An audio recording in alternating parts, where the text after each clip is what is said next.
Well, from extreme heat to extreme cold, Canadians have witnessed wild weather swings in the past few years. But those extreme weather shifts are putting massive amounts of stress and strain on our power grids. A recent report from North America's grid regulator warns that half of North America could be at risk of blackouts in the next 5 to 10. So to walk us through what's at stake is the latest recipient of the Satchadina CTV News Fellowship, Rakshar Ali. Welcome to Your Morning. Good to have you here. Thanks. Nice to be here. First of all, how is climate change straining our grid? What did you find out? Right, so think about the extreme heat warnings a lot of Canada is facing. Sometimes being able to get access to air conditioning could mean the difference between life and death. And so what a lot of experts are finding is that the severity and the frequency of extreme weather events is actually increasing. And so here's some context.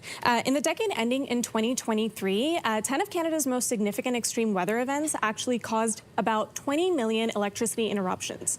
And that 8 of those events were actually in the second half of the decade. And so scientists are seeing these things increase at the same time that demands on the grid for electricity are increasing. So things like electrification, things like electric vehicles and heat pumps. But there's also AI. It's this totally new factor. And so these data centers that are taking up all this electricity, they're putting massive amounts of strain on the grid.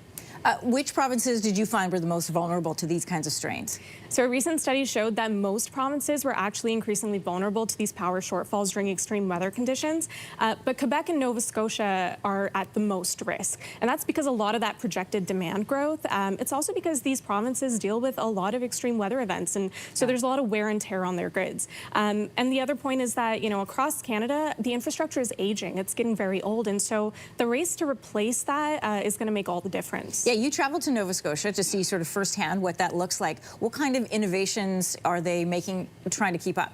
I did travel to Nova Scotia, and the thing is the province is no stranger to these extreme weather events, so they've been dealing with this for a really long time.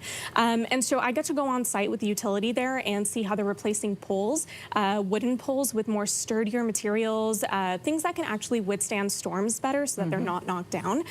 So there's technology like that, and then there's more high-tech solutions, things like smart technology that's being deployed all across Canada.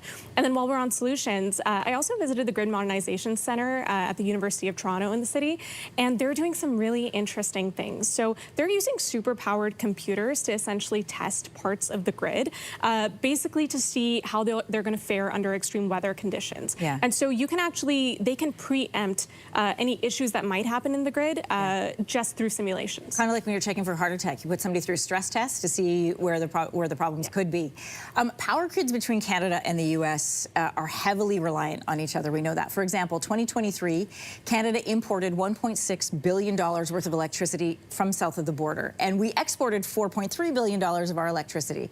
So the Prime Minister has said he wants to make Canada's energy independent from the U.S. But how are we going to be able to do that if we can't even supply our own power needs now? I'm assuming through innovation, places like where you visited. Right, and that's exactly it. So Mark Carney essentially campaigned on this idea of creating these energy corridors between provinces to help address our energy needs at home. And so recently he passed Bill C-5.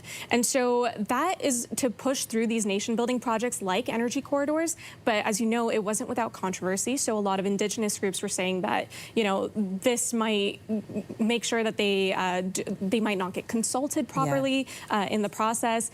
There is one alternative solution that they're looking at that they think they might actually be able to get on board with, and that's this pan-Canadian grid that prioritizes renewable energy sources. And so this idea of this east-west grid has actually been floated around for a really long time, and it hasn't necessarily been realized for a few reasons. One of them is cost. One of them is that provinces have different regulations.